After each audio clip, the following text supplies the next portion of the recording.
Hi guys, what's up? Burns here. I'm a foodie type of person. And by the way, I would like to greet all my friends ng ganahan kayong food yun. So, kato walay mga hinigugma, focus na to sa food. So, food is life. Later on, I will be inviting some of my friends because I want them to try my little friends here. They are composed of mild, hot, and fearless. So, every time gumukaon taligi malikayan yun nga gusto nila or gusto nato nga nagiga-enhance sa atong taste buds or nagiga-enhance sa atong appetite yun. So, dili malikayan yun nga naan yung mga spicy little things around us. So, I will be eating with my friends later on. So, I hope they will like it and I hope na mabuso ang tanan. So, tanaw na to later on kung unsa ginang reaction once they have the chance to taste Jacob's Ricados.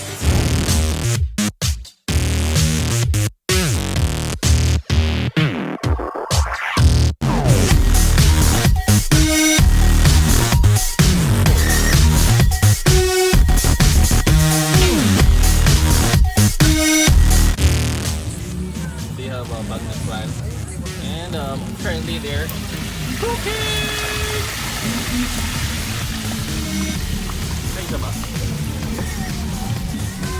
Meet Jai and Ray, the entrepreneurs for the Magnet Boys.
And we're done with our dinner. So grabe, intense gid kayo gid. And ganahan ko sa tanan, mild, hot, and fearless. Pero sa tulo, ganahan ko ni fearless gid kay ako magud nga tawo magud is healing hindi ko og spiciness gid.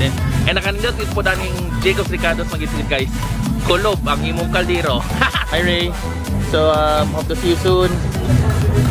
Jai, the Magnet Boys. Yeah. And thank you so much. I would like to say hi to Jacob Villono of Jacob's Ricados, and of course thank you so much to Kakay also. Kakay, you're the instrument of love. And also thank you so much to the brothers and the sisters Nino, yeah, Villono family. And of course special mention to Nanay Lilia Villono. Kung wala si Nanay, di siya makaproduce gid mga maayo nga mga anak. And of course, special mention to Janina. Ay Mads, may gabi di Mads. And Jai, Lucky, and Ray, thank you so much. The Magnet Boys. See you around.